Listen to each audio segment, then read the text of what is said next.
Guys, it's me, Arthur, and you're watching How to Draw Creepy Creatures.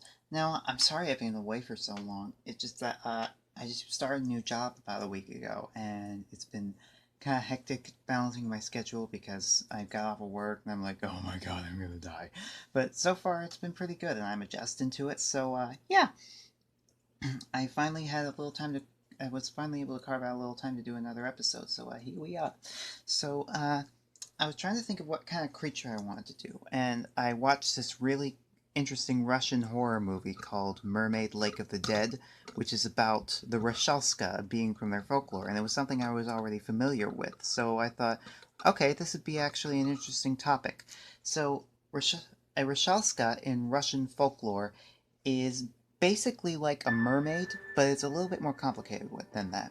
It's it started in ancient times, like it was a part of ancient Slavic religion, and it was kind of like a nature deity or something like that, or a water sprite. But then in the 19th century, opinions about what it was changed and became more of a vampire type being. It was usually the the reanimated corpse of a girl who had been murdered either by drowning in the water, like somebody drowning her, or throwing herself into the water and drowning herself. There's a couple different conditions that have to be met in order for someone to become a Rushalska, but if these conditions are met, she will rise from the grave as a red-headed woman with a green fish's tail, and she'll go to the river and she'll haunt there, and she basically, like any other vampire, she uses like beauty and charm to lure men into the water so that she can tickle them to death and then drink their blood. And there's not much that's said about how to kill a Rushalska other than salt water, so like steaks and garlic and stuff like that isn't gonna work. So you kind of have to chase her into the ocean in order to kill her, the only way to be sure. Usually you have to exorcise the river or put crosses in the water so that there are certain places that she can't come out. Usually there's something known as the time of the Rushalska, which is mid-June, which is believed when they are at the height of their power and are most likely to come out to feed. So in some Russian communities, it's in the rural areas, it's still believed that you should never go swimming during June. So it's pretty interesting all in all, and so I was thinking for the basic look, we're going to go for like, of course, like the typical mermaid top, where she's just like a beautiful woman from the waist up. But I was thinking that it'd be interesting to do like a water eel for the waist down, kind of like instead of the normal fishtail, so it looks more something that you would find in freshwater.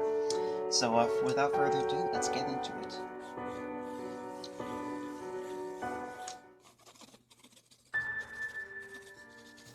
Let's just start with the basics of human anatomy for the upper torso.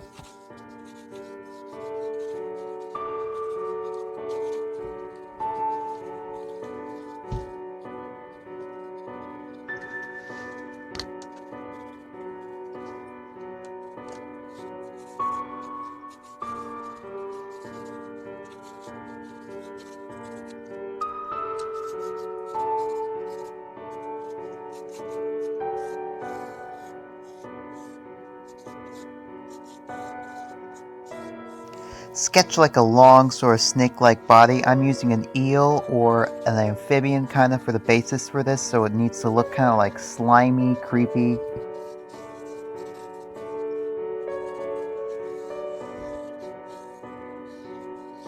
Let's give her long, wet looking, kind of trailing hair that clings to her, and since we're keeping this family friendly, we're going to have it going over her breasts.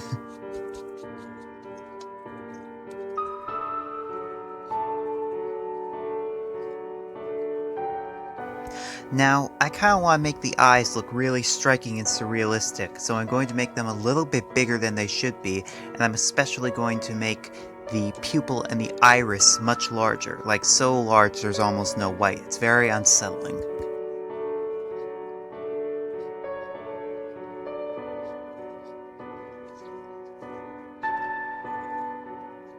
Let's give her a creepy, almost sort of malicious looking smile because she's not a nice mermaid. She's got bad intentions.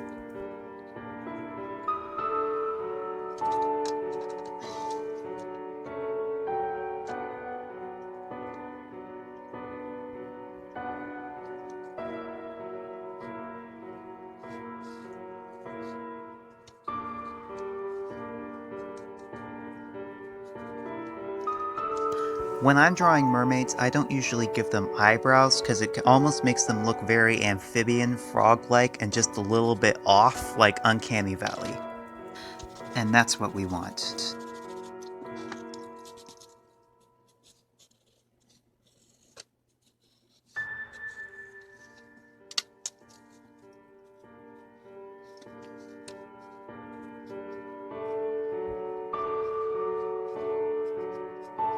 Now let's do long, delicate, bony fingers with sharp claws, and we also want her to be holding a comb.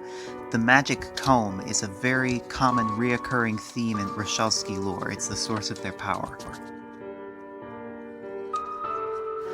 Also, I just thought you guys should know that even though this episode is titled Rushalska, Rushalski is the pluralized version, so whenever I say that, I just didn't want you to get all confused.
I'm going to do a really subtle kind of skull design in the pattern carved onto the comb.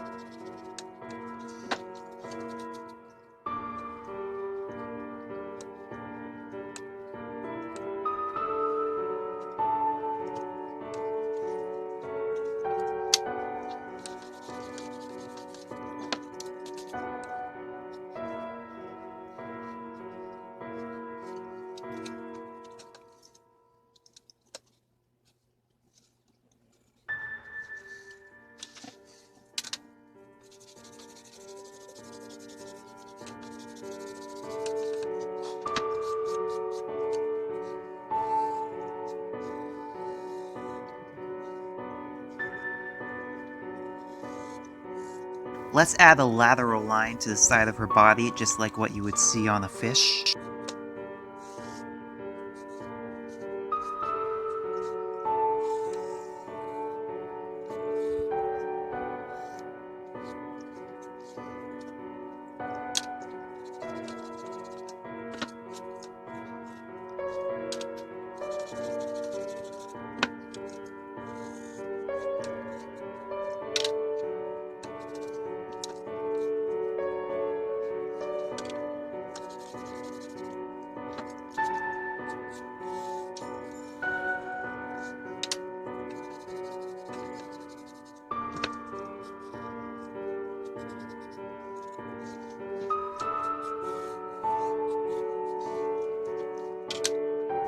Her eyes bother me a little bit. They don't look quite malicious enough, so I'm gonna do them over again, kind of give them an almond shape.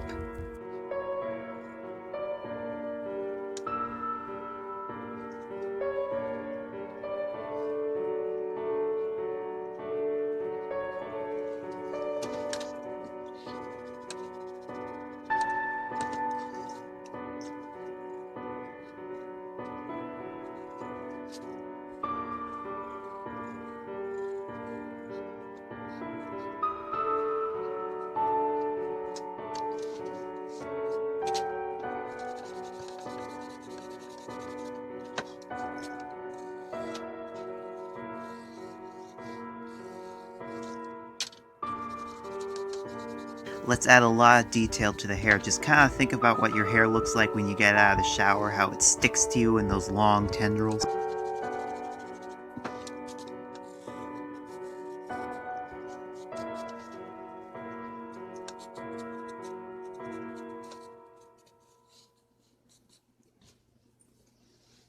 Alright, silent for the advice.